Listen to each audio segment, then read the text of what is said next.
welcome to the Deep Dive. We take the fascinating stuff you send us and, well, we dive in. Today, we're really heading out there into the genuinely bizarre side of the universe. Forget the usual astronomy chat. We're hunting for the strangest, quirkiest cosmic oddities that sound like fiction, but aren't. Exactly. And some of this stuff, it really sounds like science fiction, but it's all backed by real observations, real astronomy. It pushes what we think is, possible. Okay, let's jump right in. First up, something that just sounds impossible. Planets made of diamonds.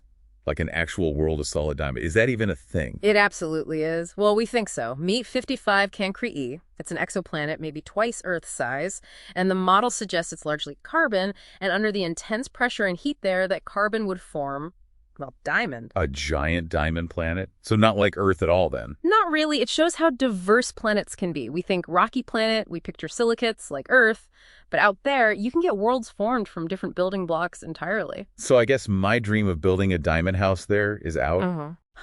Well, considering the surface temperature is thousands of degrees Celsius, yeah, probably not. Hotter than a pizza oven doesn't even begin to cover it. You'd be vaporized instantly. Right, okay, so scratch the intergalactic jewel heist. Got it.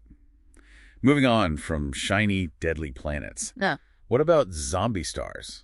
That sounds ominous. It does, doesn't it? And it kind of is. So, you know how massive stars explode in supernovae? Yeah, the big final fireworks show. Right. Usually that's the end for the star's core.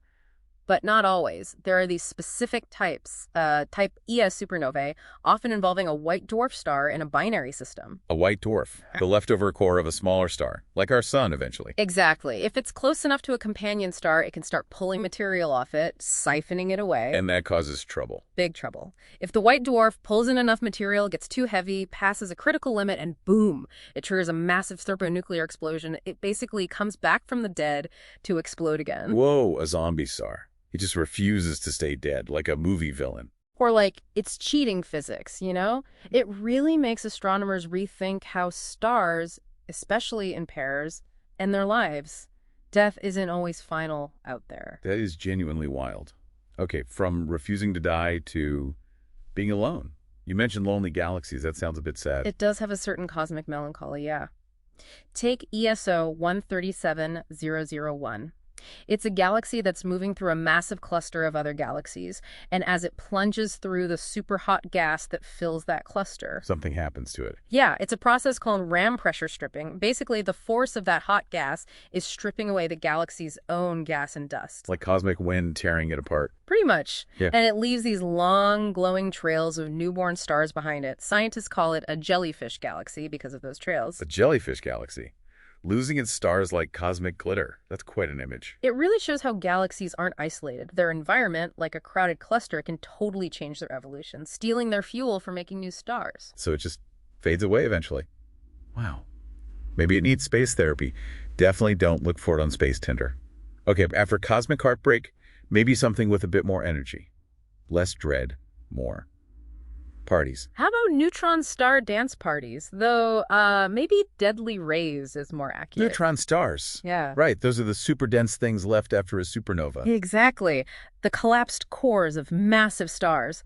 Imagine packing more than the mass of our sun into a sphere maybe the size of a city, and they spin incredibly fast, hundreds of times per second. Hundreds of times per second. Per second, and they shoot out these powerful beams of radiation from their magnetic poles, like lighthouse beams. So cosmic disco strobes, the universe's own nightclub. Yeah, sort of. We call them pulsars when those beams sweep past Earth, giving us a regular pulse. But yeah, it's a cosmic party with serious consequences. Get too close to that dance floor. Let me guess. Instant vaporization. Pretty much. Those radiation beams are incredibly intense. Lethal dance floor, radioactive music. It tells us about physics under conditions we just can't replicate on Earth. Okay, wow. So in just this quick dive, we've hit diamond planets you can't mine, zombie stars that won't die, lonely jellyfish galaxies, and neutron star death raves. It really covers the spectrum, doesn't it? From the bizarre to the, terrifyingly powerful. It just hammers home how the universe is so much stranger, funnier, and, more surprising than we often think. It's wonderful and maybe slightly unhinged. Absolutely. So the next time you're looking up at the night sky, just remember it's not just quiet twinkles up there. It's this whole weird, wild cosmos full of stuff that challenges everything we think we know. Keep looking up, stay curious, and definitely embrace the weirdness.